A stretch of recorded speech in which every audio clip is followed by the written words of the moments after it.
Saint Augustine, commentary on the Gospel of John, chapter 14, verse 4 to 6 following. Take an example, very different in character and wholly inadequate, yet in some little measure helpful to the understanding of God, from things that are in peculiarly intimate subjection to God. See here in my own case, while as far as pertains to my mind, I am just the same as yourselves. If I keep silence, I am so to myself. But if I speak to you something suited to your understanding, in a certain sense, I go forth to you without leaving myself, but at the same time approach you and yet quit not the place from which I proceed. But when I cease speaking, I return in a kind of way to myself, and in a kind of way I remain with you, if you retain what you have heard in the discourse I am delivering. And if the mere image that God made is capable of this, what may not God, the very image of God, not made by, but born of God, whose body, wherein he came forth to us and returned from us, has not ceased to be, like the sound of my voice, but abides there, where it shall die no more, and death shall have no more dominion over it? Romans chapter 6, verse 9. Much more perhaps might and ought to have been said on these words of the gospel, but your souls ought not to be burdened with spiritual food, however pleasant, especially as the spirit is willing, but the flesh is weak. Matthew chapter 26, verse 41.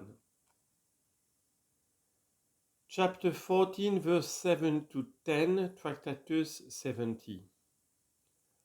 The words of the Holy Gospel, brethren, are rightly understood only if they are found to be in harmony with those that precede, for the premises ought to agree with the conclusion when it is the truth that speaks.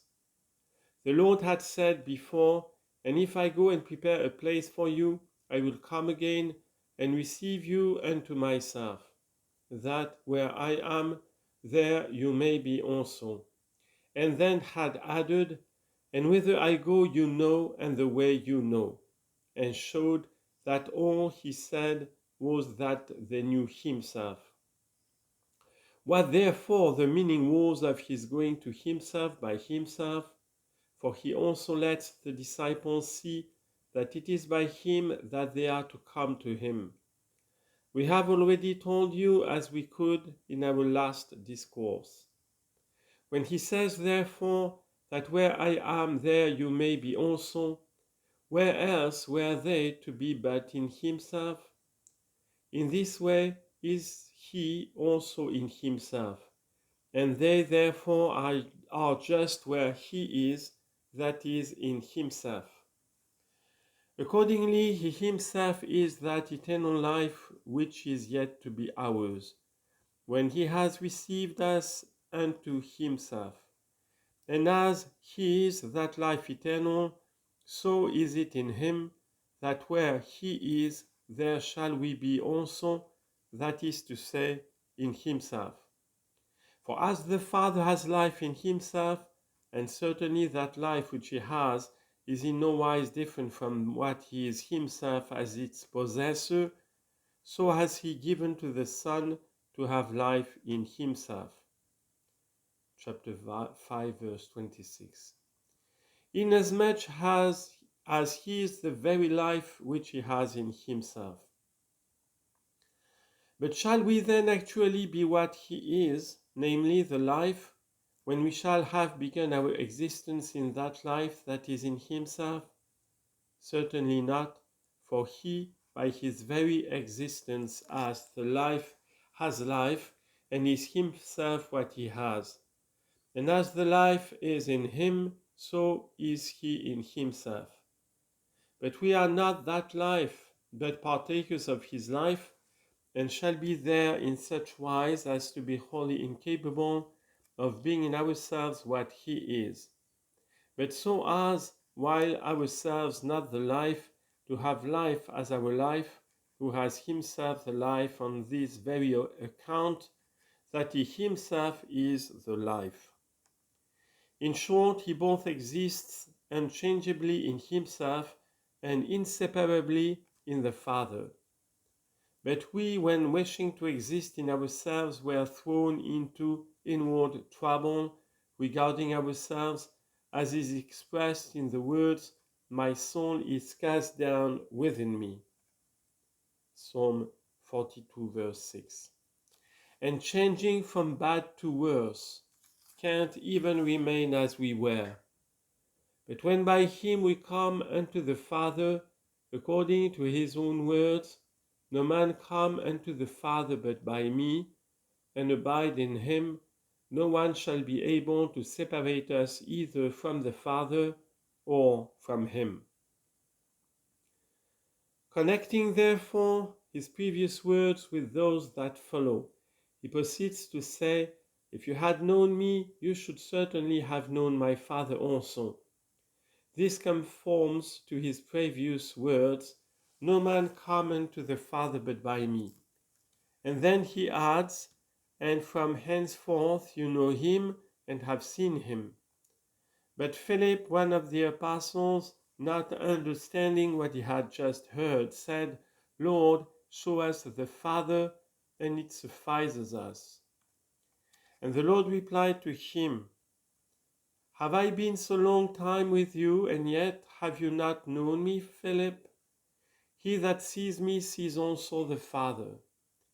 Here, you see, he complains that he had been so long time with them, and yet he was not known. But had he not himself said, "And whither I go you know, and the way you know," and on their saying that they knew it not, had convinced them that they did know, by adding the words, "I am the way and the truth and the life"? How then, says he now, "Have I been so long time with you, and have yet not known me?" When, in fact, they knew both whither he went and the way, on no other ground save that they really knew himself. But this difficulty is easily solved by saying that some of them knew him and others did not, and that Philip was one of those who did not know him. So that when he said, "And whither I go you know, and the way you know," he is understood as having spoken to those that knew, and not to Philip, who has it said to him, "Have I been so long time with you, and have you not known me, Philip?" To such then as already knew the Son, was it now also said of the Father, "And from henceforth you know him, and have seen him"? For such words were used because of the all-sided likeness subsisting between the Father and the Son, so that, because they knew the Son, they might henceforth be said to know the Father. Already therefore they knew the Son, if not all of them, those at least to whom it is said, "And whither I go you know, and the way you know," for he is himself the way. But they knew not the Father, and so have also to hear, "If you have known me, you have known my Father also." That is, through me you have known him also. And for I am one, and he another. But that they might not think him unlike, he adds, "And from henceforth you know him and have seen him." For they saw his perfectly resembling Son, but needed to have the truth impressed on them, that exactly such as was the Son whom they saw, was the Father also whom they did not see. And to these points, what is afterwards said to Philip, "He that sees me sees also the Father." Not that he himself was Father and Son, which is a notion of the Sabellians, who are also called Patripassians, condemned by the Catholic faith. But that Father and Son are so alike that he who knows one knows both. For we are accustomed to speak in this way of two who closely resemble each other, to those who are in the habit of seeing one of them and wish to know what like the other is, so that we say, in seeing the one you have seen the other. In this way then it is said, he that sees me sees also the Father. Not certainly that he who is the Son is also the Father, but that the Son is in no respect disagrees with the likeness of the Father. For had not the Father and Son been two persons, it would not have been said, if you have known me, you have known my Father also. Such is certainly the case, for no one, he says, come unto the Father but by me. If you have known me, you have known my Father also. Because it is I, who am the only way to the Father, that will lead you to him, and he also may himself become known to you. But as I am in all respects his perfect image, from henceforth you know him in knowing me, and I have seen him, if you have seen me with the spiritual eyesight of the soul.